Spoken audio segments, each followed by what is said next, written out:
Hey, you subscribe. সুপ্রভাত, শুভ সকাল। কেমন আছো তোমরা? আশা করছি সবাই খুব ভালো আছো, আমিও খুব ভালো আছি। আমি এই যে দেখো কত বাসন পড়েছে, আগের দিনের বাসন না মাজা হয়নি, টাইম বলে জল আসেনি বলে, ওই জন্য সকালবেলা এত বাসন নিয়ে বসেছি। আর আমার চুলগুলো দেখো পাগলি পাগলি অবস্থা। এই যে বাসন মেজে নিয়ে চলে এলাম রান্নাঘরে, এখন রান্নাঘরটাও পরিষ্কার করতে হবে। আর বাসনগুলো আমি উপরে রাখতে পারবো না, কেন যেহেতু আজকে শনিবার, ওই জন্য। শনিবারে তো আমার গ্যাস ফ্যাস মুছে নিয়ে তারপরে সব কিছু করবো, ওই জন্য সব কিছু মুছে নিয়ে বাসনটাই যে জিঙ্কের মধ্যে দিয়ে দিলাম। দিয়ে এবার গ্যাস ট্যাসগুলো মুছেছিলাম একবার, তারপরে এখন শুকনো ন্যাকড়া দিয়ে ভালো করে মুছে নিয়েছি, কেননা জল জল থাকলে তো জল জলে ছবি ছবি দাগ হয়ে যাবে। যেই দেখো পুরোটা পরিষ্কার করে নিলাম, নিয়ে এবারে আমি চলে যাব হচ্ছে বাইরের কাজ করতে। এই যে দেখো সকালবেলা উঠে দাঁত মাজা হয়নি, এই দাঁতটা ব্রাশ করে নিচ্ছি। দাঁত ব্রাশ করে এবারে আমি চলে যাব হচ্ছে ঘর পর ঝাড় দেবো, পরিষ্কার করব, ঘর মুছবো, এগুলো সব করে নেব। এই যে দেখো ঘর মোছা শুরু করে দিয়েছি।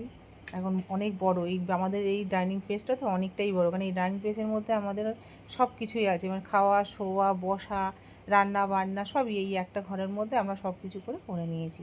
তা সকালবেলা ভালো করে ঘরটা না মুছলে তো ঠাকুর দেওয়া যাবে না, তা ঘরটারগুলো ভালো করে এই যে মুছে নিচ্ছি। আর এই দেখো এই যে মুছে মুছে এসে এই যে আমাদের দরজার এখানে যে আমাদের এই যে সিমেন্ট করা আছে না, সিমেন্টটা না এখান থেকে না ফাট ধরে গেছে, কতটা করে ফাট ধরে গেছে, যার জন্য ওখান থেকে মোছা যায় না, ওই জন্য হাত দিয়ে ভালো করে ওটাকে মুছে নিচ্ছি। নিয়ে এবারে সিঁড়ি টিড়িগুলো ভালো করে মুছে নেব। মোছার পরে এবার আমি স্নান করব। স্নান টান করে এসে বাদবাকি কাজগুলো সারবো। এ দেখো স্নান করে চলে এলাম, স্নান করে এসে এই যে এখন মুখে একটুখানি না সানস্ক্রিন মেখে নিচ্ছি, নয়তো এত গরম রোদ না। আর এখন করে জানি না আমার কী হয়েছে, মুখে পুরো ট্যান পড়ে যাচ্ছে, কালো কালো দাগ ছোপ ছোপ হয়ে যাচ্ছে, ওই জন্য সানস্ক্রিনটা মেখে নিয়ে এবার রান্নাঘরে যাব। আর তার মধ্যে আমার দুই মেয়ে দেখো খিদে পেয়েছে বলে একটু চিৎকার করছে। হ্যাঁ, অনেকটাই বেলা হয়েছে। দুষ্টুকে সকালে ছাতু দিয়েছিলাম, কিন্তু সোনাকে ছাতু দেওয়া হয়নি, ও ছাতু খেতে চায় না।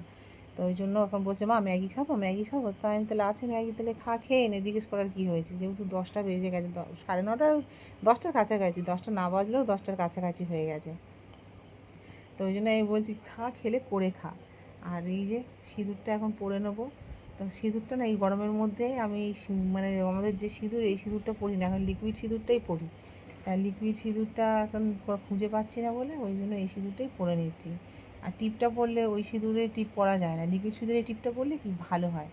তো চলো সিঁদুর পরে নিলাম, শাখায় দিয়ে দিলাম, কণ্ঠিরে দিয়ে দিলাম, দিয়ে যেমন সবাই সিঁদুর পরে ওরকম আমিও পরে নিলাম, নিয়ে নমস্কার করে নিলাম, নিয়ে এবারে চলে গেলাম ঠাকুর পুজো দেবো। তো ঠাকুর ঘরে ঢোকার আগে আমি একটু ঠাকুর ঘরে এরকম প্রণাম করে নিয়ে তারপর ঠাকুর ঘরে পা দিই। তো ঠাকুর ঘরে ঢুকে এই দেখো কত বাসি ফুল, মানে গাঁদা ফুল তো দেওয়া হয়েছিল, সব গরমের মধ্যে সব শুকিয়ে গেছে। সেই ফুলগুলো সব তুলে নিয়ে পরিষ্কার করে নিচ্ছি, নিয়ে ফুলগুলো সব এক সাইডে করে রাখলাম, নয়তো এক্ষুনি দুষ্টু এসে সেগুলো নিয়ে একদম কুচিয়ে ছড়িয়ে সারা ঘর, বাড়ি, উঠোন, বারান্দা সব জায়গায় করবে। তা সব তুলে নিলাম, নিয়ে আর দুষ্টুকে বলছি দুষ্টু আমার কটা তুলসী পাতা এনে দে তো ছিঁড়ে। ও আনতে গেছে আর ফুল তুলতে গেছে। আর আমি এর মধ্যে করে গপুকে না আজকে স্নান করাবো না, গোপুসোনাকে, ওই জন্য গোপুসোনাকে আজকে তাওয়াল দিয়ে, যে তাওয়ালটা জলে ভিজিয়ে বেশ সুন্দর করে মুখটাকে মুছিয়ে দিচ্ছি। মুছিয়ে দিয়ে এবার চন্দন ঘষে ফুলের মধ্যে দিয়ে দিলাম সব ফুলে, কেন এক এক জায়গায় দিলে একটা একটা করে দিলে তো হয় না, ওই জন্য সব ফুলে একবারে দিয়ে দিলাম। দিয়ে এবার গোপুসোনার হাতকে একটা চন্দন দিয়ে তুলসী পাতা দিয়ে দিয়ে দিলাম। আর গাছে না বেল ফুল ফুটেছিল, সেই বেল ফুল তুলেছিলাম, তাই একটা গোপুসোনাকে দিলাম, দুটো টগর ফুল দিলাম। দিয়ে আর যেহেতু আজকে শনিবার, একটাই জবা ফুল গাছে ফুটেছে, তা ওই জন্য বজরংবলীকে জবা ফুলটা দিয়ে দিলাম। দিয়ে ঠাকুরের বাটা টাটা সব দিলাম, নকুলদানা দিয়ে দিয়েছি, আজকে জল মিষ্টি দিয়ে দিলাম, দিয়ে ধূপ ধরি দিলাম, দীপ দ্বীপ বলতে আমরা দ্বীপ বলি, যেহেতু প্রদীপ যেটা, দিয়ে দিলাম। দিয়ে এবারে চলে গেলাম আমি হচ্ছে শাঁখ বাজাতে। শাঁখটা বাজাচ্ছি, শাঁখ বাজাতে দিয়ে যেন কষ্ট হচ্ছে, মানে মাথায় লাগছে, যেন মাথাটা যন্ত্রণা করছে, আর আমার এই মাথা যন্ত্রণাটা হয়েই থাকে। তো দিয়ে তবু শাঁখটা বাজিয়ে নিলাম, নিয়ে এবারে চলে গেলাম রান্নাঘরে। ঠাকুর ঘরের কাজ সেরে এবারে রান্নাঘরে ঢুকলাম। রান্নাঘরে এবার ভাত বসিয়েছি। তো আজকে নিরামিষ যেহেতু ভাত কমই করবো, ওই জন্য হাঁড়িতে দিয়েছি, ছোটো হাঁড়ি আর নামাইনি, তাই বলছি যে ছোটো হাঁড়ি নামাইনি। তা 2 কৌটো মতন চাল, মানে ধরো 300 মতো চাল রান্না করছি, ওতেই 3 বেলা হয়ে যাবে। আর তো দুষ্টুর বাবা রুটি নিয়ে যাবে। আজকে ড্রামে আর জলে টাইম করলে জল আসে না, তা বোতলে জল ভরা ছিল, সেই বোতলের জলটা আগের দিনের জল, তো ওই জলটা খাবো না, ওই জন্য ওই জলটাই ভাতে দিয়ে দিচ্ছি। আর ভাতে দিচ্ছি, আর এদিকে সোনার সাথে একটু কথা বলছিলাম যে কী রান্না করব, কী রান্না করব। তা ভাতে জল দিয়ে দিয়ে এবারে কী রান্না করব সেটাই ভাবছি। এদিকে এবার চা না খেলে তো হবে না। তা যাই হোক চা বসিয়ে দিয়ে এদিকে দেখো কচুরলতিগুলো শুকিয়ে যাচ্ছে, মানে গরম পড়েছে না, একটু শুকিয়ে যাচ্ছে। তাই জন্য ভাবলাম যে কচুরলতিগুলোই করে নিই, নাহলে এগুলো আর খাওয়া যাবে না। মানে করার অভাবে লতি ছাড়ানোর কুড়েমিতে ওই জন্য আর লতিটা রান্নাই করা হচ্ছে না। তা লতিগুলো সব কেটে পরিষ্কার করে নিচ্ছি, বটিতে আঁচড়ে আঁচড়ে ছালগুলো ছাড়িয়ে নিচ্ছি। হ্যাঁ, তারপর দেখবো না একটু শুকিয়ে গেছে ঠিকই, কিন্তু বটিতে আঁচড়ালে ছালগুলো বেশ কী সুন্দর উঠে গেল। তো ওইভাবে লতিগুলোকে সব ছাড়িয়ে পরিষ্কার করে নিলাম, নিয়ে টুকরো টুকরো করে কেটে নিলাম। নিয়ে এবারে আর কি রান্না করব সেটাও ভাবছি। ভাবতে ভাবতে এবার আবার মনে ভাবছি যে ডাল করব না কি করব, কি করি। মানে নিরামিষের দিন না খুব সমস্যা, কি রান্না করব কি রান্না করব। তা ওই জন্য আমার মনে মনে ভাবছি যে ওই যে তোমাদের দুষ্টুর বাবাও আবার বাজার করে নিয়ে চলে এসেছে, ভাবতে ভাবতেই বাজার করে নিয়ে চলে এসেছে। তা দেখি কী বাজার করে নিয়ে এসছে দেখে তারপরে রান্নাটা করব। তা হয়ে গেল সব কচুরলতি কাটা, কেটে ফুটে নিয়ে এবার রান্নাঘরে চলে এসেছি। তার নিয়ে এসেছিলো পটল, তাই ওই জন্য একটু পটল ভাজা, আলু ভাজা, কচুরলতি ভাজা। এই যে পটল আলুটা ধুয়ে দেখো নুন হলুদ মেখে রেখেছি, আর মেখে রেখে দিয়েছি তাতে একটুখানি ভালো হয়। আর এই যেখানে আলু কেটে নিয়েছি, আটা মেখে নিয়েছি। আলুটা না চচ্চড়ি করবো, মানে রুটির সাথে আলুর তরকারিটা খেতেই ভালোবাসে দুষ্টুর বাবা। এখন তো কোনো সবজি খুব একটা খেতে চায় না, রুটি নিয়ে গেলে বলে আমাকে আলুর তরকারি করে দাও, আর পাঁচফোড়ন সম্বার দিয়ে আর আলুর তরকারি করে দিলে ওটাই খেতে ভালোবাসে। তা যাই হোক তাই করে দেবো। আর এদিকে পটল ভাজা, কড়াইতে তেল গরম করে পটল ভাজা বসিয়ে দিলাম। আর আমি না পটল ভাজা করলে না একটু সর্ষের তেলে ভাজা করি, সর্ষের তেলে পটল ভাজা করলে না খেতে ভালো লাগে। আর একটা কড়াইয়ের মধ্যে করেছি, এবার আর একটা কড়াই করবো। ওই জন্য ভাবলাম যে আজকে লুচি বাবা বলছে কি তাহলে তুমি এক কাজ করো, আমাকে আলু বাটি চচ্চড়ি করে দাও। তো ওই জন্য এই বাটিটার মধ্যে সব আলুগুলো তুলে নিচ্ছি ভালো করে ধুয়ে, তার মধ্যে কাঁচা লঙ্কাও চিড়ে দিয়ে দিয়েছি। দিয়ে এবার আলুগুলো তুলে নিলাম, নিয়ে আলু বাটিটা গ্যাসে বসিয়ে দিয়েছি। দিয়ে এবার আলু চচ্চড়ি করবো। তারপরে আলুর মধ্যে একটু নুন দিয়ে দিলাম, তারপরে একটু হলুদ দিয়ে দেবো, দিয়ে আর ওটাকে ভালো করে নেড়ে আর গ্যাসে চাপা দিয়ে বসিয়ে রেখে দেবো। ওই যে দেখছো, জল দিয়ে নুন দিয়ে হলুদ দিয়ে একটু ওটাকে নেড়ে দিলাম, দিয়ে আর গ্যাসে ঢাকা দিয়ে গ্যাসে বসিয়ে দিলাম। আর এদিকে আমার পটল ভাজা আলু ভাজাটাও হয়ে এসেছে। আর ওদিকে দেখো জিঙ্কের মধ্যে ভাতটা উপর দিয়ে দিয়েছি। তো পটল ভাজাটা করে নিয়ে আবার ভাবছি যে একটু পাঁপড় ভাজি। তারপর দেখতে দেখতে দেখি যে পাঁপড়টা কোথায় রেখেছি মনেই ছিল না। তো এবার তার মধ্যে আবার এদিকে আমাদের এখানে শীতলা পুজো হচ্ছে, সেই শীতলা পুজোর কুলো নিয়ে চলে এসেছে। এবারে মানে আমি তো নাজেহাল, যে এদিকে কুলো রান্না বসিয়েছি, এদিকে সে কাজে যাবে খেতে দেবো, এদিকে আবার কুলো এসছে কী করব। ওই জন্য তাড়াতাড়ি করে একটুখানি কী করলাম, জল এনে জল দিয়ে দিলাম, জল দিয়ে এখানটা কুলোটা বসাবে। তা কুলোটা বসানোর পরে তারপরে এবার আমি ঘরে চলে গেলাম। ঘরে গেলাম যেহেতু চাল আলু তেল যা যা লাগার সেগুলো দেবো, দিয়ে এবার একটুখানি সর্ষে তেল দিতে হয়। ওই জন্য ঠাকুর ঘরে তেল ছিল, তেলটা এনে তেলটাও তাদের দিয়ে দিলাম, বেশ তাড়া চলে গেল। এবারে আমার এই যে আমার যা মানে আমার দিদি এসে, দিদি বলে তো সব দিয়েছিস, আমি বললাম হ্যাঁ দিয়েছি। তা দিদি এবার কী করলো, ও প্রণাম করে একটু জল হাতে করে নিয়ে সবার মাথা কপালে ছেলে দেবে, কারণ ছেলেরা ঘরে বসে আছে। তা আমিও প্রণাম করলাম, করে নিয়ে দুষ্টুকেও একটু দুষ্টুর মাথায় দিলাম, আমি একটু মাথায় দিলাম, দিয়ে সোনার তো ক্যামেরা ধরেছিল, ও তো দিতে পারবে না, ওই জন্য সোনার মাথায় দিয়ে দিলাম। দিয়ে তোমাদের দাদাভাইকে খাইয়ে টাইয়ে কাজে পাঠিয়ে দিলাম টিফিন গুছিয়ে। আর তোমার দাদাভাই সকালবেলায় যে বাজার নিয়ে এসেছিলো, মুদি সাদাই বাজার, এবার কী কী নিয়ে এসছে সেইগুলোকে নিয়ে এবার বসেছি, কেন ওগুলো গুছিয়ে রাখতে হবে, গুছিয়ে না রাখলে হবে না। তাই নিয়ে এসছে 2 রকম বিস্কুট, এই যে পাপড়ি বিস্কুট, আর এই যে বিস্কুটটা দেখেছো, এই বিস্কুটটাকে আমরা বলি মুরগির ঠ্যাং বিস্কুট। আর নিয়ে এসছে দুষ্টুর জন্য ছাতু, মানে দুষ্টু সকালে ঘুম থেকে উঠলেই ছাতু লাগে, তা দুষ্টুর জন্য ছাতু নিয়ে এসছে। আর রান্নার তেল ছিল না, যেহেতু এই কদিন আমাদের নিরামিষ চলবে, ওই জন্য বললাম নুন হলুদ তেলটা নিয়ে আসতে। নুন হলুদ তেল 3টেই নিয়ে এসেছে, আমাদের বেস্ট চয়েস, সাদা তেল আমরা বেস্ট চয়েস খাই, ওই যে বেস্ট চয়েস। আর নিয়ে এসছে এই যে সঞ্জয়ের নিমকি, আর নিয়ে এসছে চানাচুরের প্যাকেট, আর নিয়ে এসছে হচ্ছে এই যে ঝুড়ি ভাজা, এটাও হচ্ছে হ্যাঁ সঞ্জয়ের ঝুড়ি ভাজা।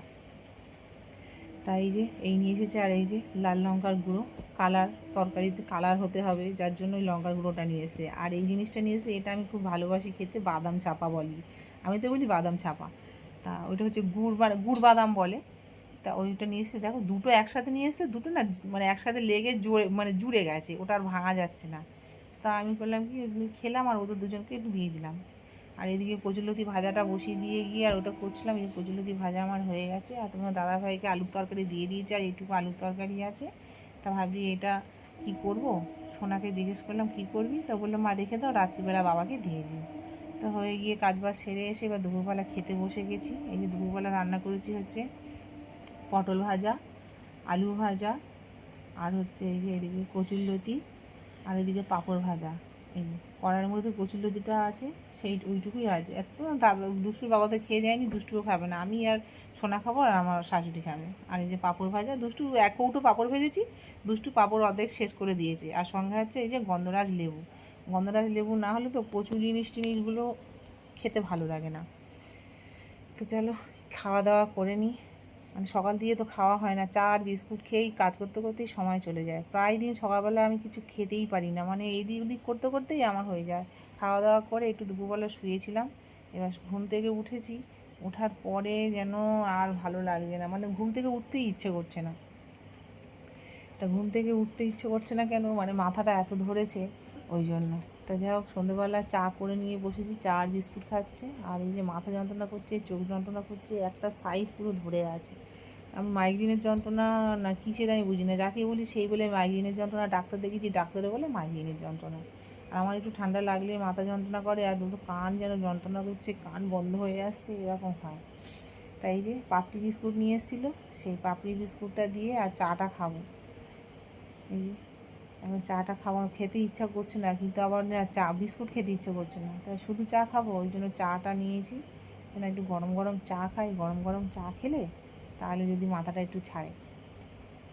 তাই চাটা খেয়ে নিয়ে এবারে জামা কাপড় আছে সেগুলো ভাঁজ করবো, অনেক কাজ পড়ে থাকে না, সারাদিন যে কাচাকাচি করবো এই দেখো না, তবুও মানে মাথা যন্ত্রণা যেন ছাড়ছে আর না। মাথা যন্ত্রণা যদি দুদিন ভালো থাকে তো আর একদম চলবে, 5 দিন 6 দিন আর মাথা যন্ত্রণা। মানে এক এক সময় মনে হয় কী বলতো, নিজের মাথাটা খুলে নিজে মানে ফাটিয়ে দেখি যে মাথার মধ্যে কী আছে যে এত যন্ত্রণা করছে। তো চলো চা বিস্কুটটা খেয়ে নিই, খেতে তো হবে, না খেলে তো চলবে না। গাড়িতে ইঞ্জিনে যেমন তেল না দিলে গাড়ি চলে না, এরকম শরীরও সেরকম, খাবার না দিলে তো শরীর চলবে না। আর শরীর যদি খারাপ থাকে তাহলে এতগুলো যে মানুষ আছে এদের কে দেখবে। তাই করতে করতে জামা কাপড় ভাঁজ করতে করতে এখন বেজে গেছে রাত্রি 10টা। আর আমার এই যে দেখো, আমার হচ্ছে পাগলি ঘুমিয়ে পড়েছিল বিকেলবেলা, ঘুম থেকে উঠেছে রাত্রি 10টার সময়, ঘুম থেকে উঠে এখন পুতুল খেলতে বসেছে। এই যে পুতুলের জামা কাপড় সব একদম, জুতো যত আছে এখন সব তাদেরকে সাজাবে বলে, এখন কোনটা নেবে কী করবে কোনটা সাজাবে কিচ্ছু ভেবে পাচ্ছে না। তার মধ্যে দিদির বইগুলো নিয়ে বসেছে, ও এখন ওর ডলকে বই পড়া শেখাবে ওই জন্য। আর ও দিদি তো এখন আসেনি, আসলে দেখলেই এবার দুজনে মারপিট শুরু হয়ে যাবে।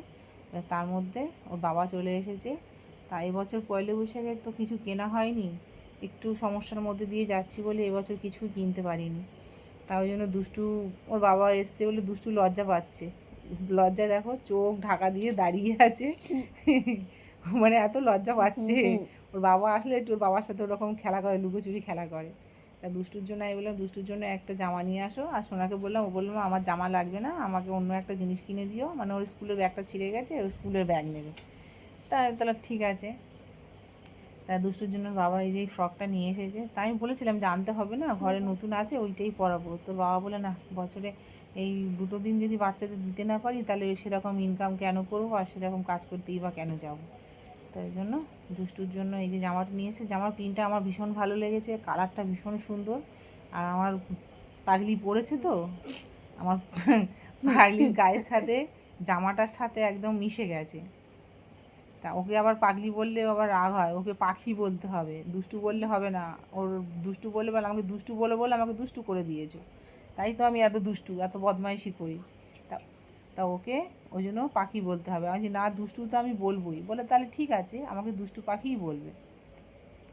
ওরও জামাটা পছন্দ হয়েছে, বলে জামাটা সুন্দর। আবার বলছে যে জামাটা কেন আনলে, না আনতে পারতে, আমি তো বললাম যে জামা আনতে হবে না, দিদিয়ার জন্য কি আনুনি, আবার দিদিয়া চিন্তা করছে দিদিয়ার জন্য আনুনি। তা বললো যে না দিদিয়ার জন্য আনিনি, যে দিদিয়া পরে আনবে। ওর এদিকে আমার সোনা আবার পড়ে বাড়ি চলে এসেছে কম্পিউটার সেরে এসে, তা আমি রান্না করিনি, তা বলছে যে মা আমি তাহলে রান্নাটা আমি করছি, ও রান্না করতে ভালোবাসে। তা আমি ঠিক আছে তাহলে রান্না কর।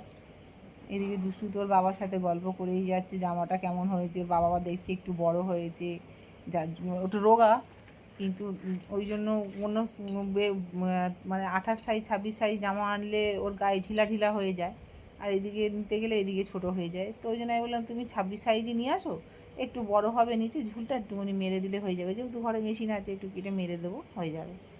তার বলছে জামাটা খুলে দিচ্ছে, বলে খুলে দাও, এটা পরে শোবো নাকি, নতুন জামা পরে শোবো না, এটা তোলা থাক, আমি যেটা পরে আছি ওটা পরেই শোবো।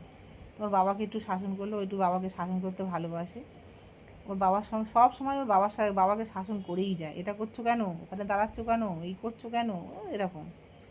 তা মেয়ে সন্তান তো বাবার সাথে একটু বেশি ওরকম করে। ওই জন্য ওর বাবাকে বললো, বাবা তাড়াতাড়ি করে জামাটাকে ভাঁজ করে দিচ্ছে, ভাঁজ করে রেখে দেবে বলছে, ভাঁজ করে রাখো সুন্দর করে। ওর বাবাও তাই শুনলো মেয়ের কথা, মেয়ে যা বলেছে তাই।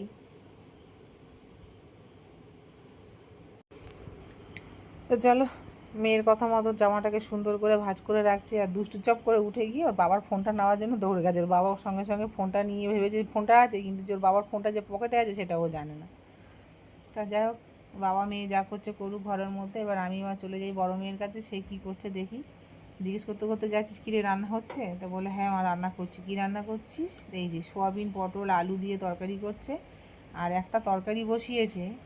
আর মানে কি বলবো তোমাদের, মানে একটু সুবিধার জন্য বলছে একটু রান্না কর, তা আমার ওই কী আর আমার মানে সুবিধাটা হলো, আরও অসুবিধা করে দিল। তা যা করছে করুক। এই যে দেখো ফুচকা এনে ফুচকা খেয়েছে, সব একদম বাসনে বাসন করে ফেলেছে, জিঙ্কে বাসন, একটা তরকারি করছে কত বাসন করেছে, এখন এই বাসনগুলো আমাকে আবার মাজতে হবে।